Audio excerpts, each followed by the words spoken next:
रामायण की कहानी हर कोई जानता है, पर उसमें छिपी ये 15 छोटी छोटी कहानियां आपको नहीं पता होंगी। रामायण हिंदू धर्म के दो सबसे महत्वपूर्ण ग्रंथों में से एक है। भगवान राम के जीवन पर आधारित इस ग्रंथ में लोगों की अपार श्रद्धा है। वाल्मीकि जी द्वारा लिखी गई रामायण में कई सीखने लायक बातें हैं, लेकिन कई ऐसी बातें भी हैं जो आपको रामायण के बारे में नहीं पता होंगी। आज हम आपको ऐसी ही कुछ बातें बता रहे हैं। 1. वाल्मीकि ने सबसे पहले रामायण लिखी थी। तुलसीदास ने बाद में रामचरितमानस नाम से इसी का रूपांतर लिखा था। 2. सीता जनक की नहीं, भूदेवी की पुत्री थी। वो धरती पर मां लक्ष्मी का अवतार थी। जब रावण भगवान शिव के दर्शन करने कैलाश गया था, तब उन्हें नंदी ने द्वार पर रोक लिया था। रावण ने नंदी का मजाक उड़ाया था। इस पर क्रोधित होकर नंदी ने उसे श्राप दिया था कि उसके साम्राज्य का सर्वनाश बंदर करेंगे। ये श्राप सच हुआ और वानर सेना द्वारा रावण के साम्राज्य का विनाश हुआ। लक्ष्मण अपने भाई और भाभी की सुरक्षा के लिए इतने तत्पर थे कि वो 14 साल के वनवास के दौरान एक क्षण को भी नहीं सोए। नींद की देवी निंद्रा ने कहा था कि उनकी जगह किसी और को सोना होगा, तो लक्ष्मण की पत्नी उर्मिला 14 साल तक सोती रही। मेघनाथ को वरदान मिला था कि उसे केवल वो ही हरा सकता है जो नींद को हरा चुका हो, इसलिए लक्ष्मण उसका वध कर पाए। 5. राम और उनके भाइयों के जन्म से पहले राजा दशरथ को कौशल्या से शांता नाम की एक बेटी हुई थी।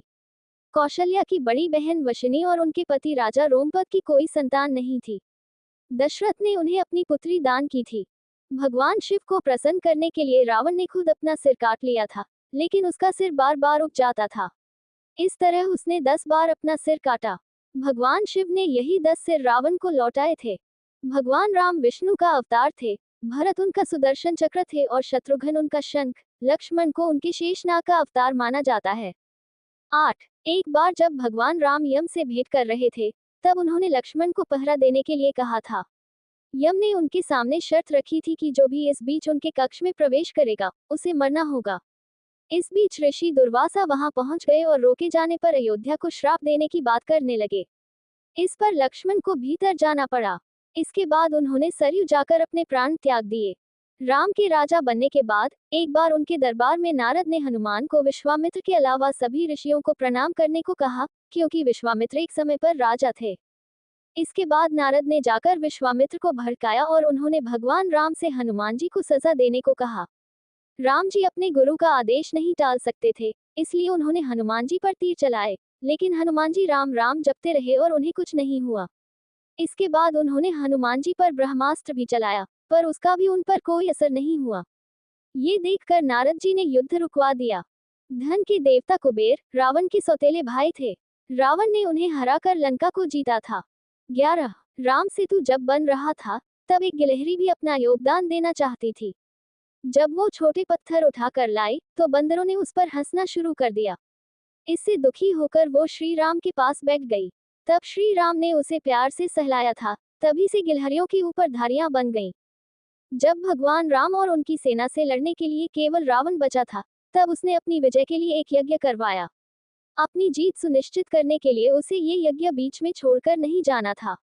ये जानने पर भगवान राम ने बाली के बेटे अंगद को वानर सेना के साथ रावण के महल में भेजा। वानर वहां जाकर हुदंग मचाने लगे, लेकिन रावण पर कोई असर नहीं हुआ। अंगद ने मंदोदरी के बाल खींचना शुरू कर दिया। मंदोदरी ने इस पर रावण को ताना मारा कि राम अपनी पत्नी के लिए कितना कुछ कर रहे हैं और उसे भी मंदोदरी की रक्षा करनी चाहिए। इस पर रावण को यज्ञ छोड़ना पड़ा और उसकी हार हुई। युद्ध के बाद हनुमान जी हिमालय चले गए थे। वहां उन्होंने पहाड़ों पर अपने नाखूनों से खोदकर भगवान राम की कहानी लिख दी थी। जब वाल्मीकि अपनी रामायण दिखाने वहां पहुंचे, तो ये देखकर निराश हो गए कि हनुमान जी की राम कथा उनसे बेहतर है। ये देखकर हनुमान जी ने अपनी राम कथा को मिटा डाला। गायत्री मंत्र में 24 अक्षर हैं और रामायण में 24,000 श्लोक हैं। हर एक 1000वें श्लोक का पहला अक्षर मिलाया जाए तो गायत्री मंत्र बनता है। 15. ब्रह्मा ने रावण, कुंभकर्ण और विभीषण को वरदान मांगने के लिए कहा था। इंद्र को डर था कि कुंभकर्ण इंद्रासन मांग सकता है, इसलिए उन्होंने सरस्वती जी से कहकर उसकी जीभ बंधवा दी और उसने इंद्रासन की जगह निंद्रासन मांग लिया। रावण ने ब्रह्मा से श्राप बन चुका वरदान वापस लेने को कहा, तो उन्होंने कुंभकर्ण को आधे साल सोते रहने का और आधे साल जागने का वरदान दिया। युद्ध के दौरान उसे जगाने के लिए उस पर से हजारों हाथी गुजारे गए थे। ये उसे उठाने का एकमात्र तरीका था।